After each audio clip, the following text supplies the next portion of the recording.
Well, I guess Alicia won't be drafted to the WNBA. Just kidding, Alicia. Alicia, you are okay. You just need to brush up a bit on your skills. But speaking of brushing up, we all could use a little bit of brushing up on our reading. Our education reporter, Naomi Suri, had the opportunity to sit and talk with the Women of Brewster Place author, Gloria Naylor. Welcome. We welcome you here to Buffalo and to Western New York Magazine. I'd like to know a little bit more about how old you were when you began writing. This is Gloria Naylor. Okay, well, I've written from the time I was a little girl. I started writing in a diary that my mother got me in order to help me to express my feelings. And then I would write poetry. I wrote short stories, little short stories. Twilight Zone was a new television program at the time, back in those years. So I wrote these sort of little supernatural type stories. So I have always been fascinated with writing. I began to seriously reorder my life in order to write when I was 31 years old. That was after I got out of graduate school. I see. I see. Now, would you say that some of your experiences growing up in New York City really influenced your work? Everything you do influences your work. Every air you breathe, you know. So definitely New York influences some of my work. Okay. And personal experiences come into play, obviously. Everything. They do to a degree, but I don't actually pattern fictional accounts after any one living person or any actual course of events. But a writer can only take from the life that he or she is living, or dreams of living, or whose grandparents had lived in order to create their material.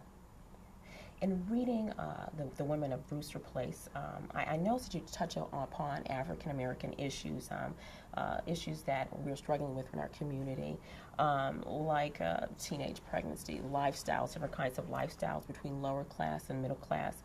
Was it a real conscious effort for you, or did it just happen? When I was thinking about that book, I purposely wanted to create a microcosm of the black female experience in America. So it was very conscious that those women are as different as they are. They vary in skin tones from ivory to ebony. They vary in their religious affiliations from very devout to almost sacrilegious. They vary in their political associations, from being politically astute to being apathetic toward politics. They vary in their ages. So what I was trying to show on that street was the richness and diversity of the black female experience in this country. Now, when you flip through the historical perspectives of the African American women, particularly in Brewster Place, are those struggles prevalent, or are they actually more enhanced now? Are they different? I don't think they're more or less enhanced. I think that the same situation exists because we haven't moved beyond it yet.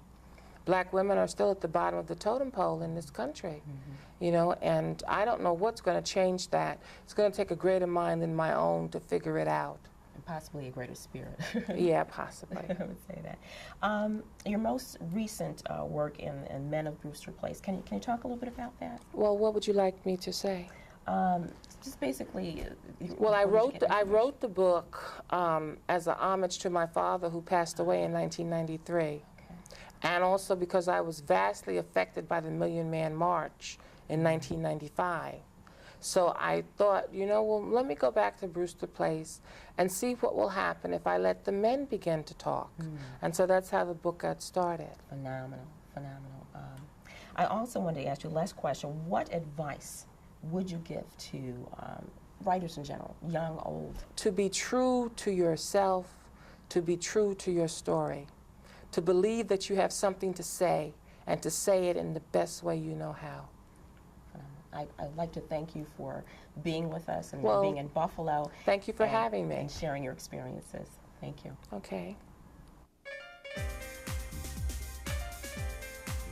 Coming up next, a visit to NASA, Men of Standard, and Gospel Aerobics.